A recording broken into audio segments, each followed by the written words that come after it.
ঘোর কি এখনো কেটেছে? এখনো কি ধরতে পেরেছেন গেল ২৪ ঘন্টায় আপনার মন কেন আগের চেয়ে বেশি ফুরফুরা? পাকিস্তানের মাটিতে বাংলাদেশের ঐতিহাসিক সিরিজ জয়, ট্রফি নিয়ে উদযাপনের এই ছবিগুলো যে কোনো অবস্থায় মন ভালো করতে বাধ্য।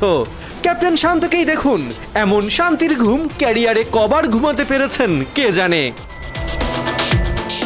কিন্তু কথা হলো, শান্ত স্বস্তিতে ঘুমাতে পারলেও বাংলাদেশের খেলা দেখে নিদ্রা উড়ে গেছে ভারতের। একদিকে চিরপ্রতিদ্বন্দ্বী পাকিস্তানের হার, অন্যদিকে টাইগারদের অবিশ্বাস্য পারফরমেন্স। রাজস্থান, লখনৌ, আরসিবি, পাঞ্জাব কিংসের মতো আইপিএল ফ্র্যাঞ্চাইজিগুলো তাই মেতেছে টাইগার বন্দনায়।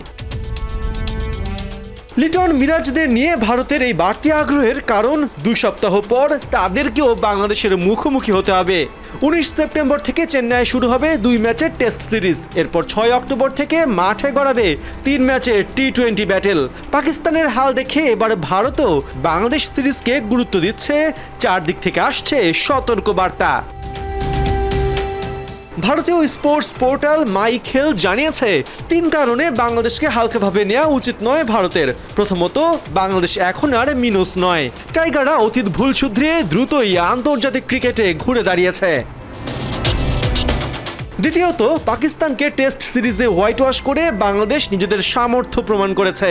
ঘরের মাটিতে বাবর রিজওয়ানদের হারিয়ে বুঝিয়েছে তারা যে কোনো দলের জন্য হুমকি।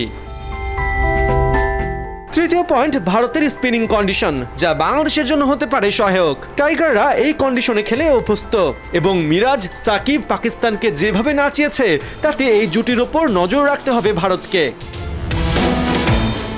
ভারতীয় মিডিয়ায় এখন সবচেয়ে বড় প্রশ্ন, বাংলাদেশের বিপক্ষে ইন্ডিয়ান স্কোয়াড কবে ঘোষণা হবে? রাওয়ালপিন্ডি টেস্ট দেখে অবশ্য বিসিসিআই হাঁটছে সতর্কতার সাথে। ভারতীয় গণমাধ্যম স্পোর্টস তাক জানিয়েছে আগামী সপ্তাহে ঘোষণা হবে দল। কোনো বি টিম নয়, বাংলাদেশের বিপক্ষে রোহিত, কোহলি, ঋষভ পান্তের নিয়ে পূর্ণ শক্তির দলই খেলাবে ভারত। সাথে শুভমান গিল, যশস্বী জয়সওয়াল, মোহাম্মদ সিরাজ, অশ্বিনরা তো আছেনই। একাধিক এক্স বার্তায় ভারতীয় কমেন্টেটর হর্ষা ভোগলেও ঘোর কাটিয়ে উঠতে পারেননি। লিখেছেন, বাংলাদেশের গর্ব করার মতো খুব কমই মুহূর্ত আছে, যার মধ্যে ২০০৭ বিশ্বকাপে ভারতকে হারানো ছিল উল্লেখযোগ্য। সেদিনের ২ শিশু সাকিব, মুশফিক এখন অভিজ্ঞ হয়ে দলের মধ্যমণি। ওদের দলকে সবচেয়ে বড় টেস্ট সিরিজটা জিততে দেখলাম।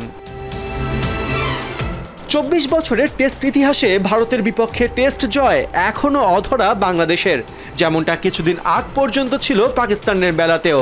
কিন্তু সেই ইতিহাস বদলে দেয়ায় এখন ভারতের বিপক্ষে নতুন ইতিহাস রচনার দিকে চেয়ে আছে বাংলাদেশ।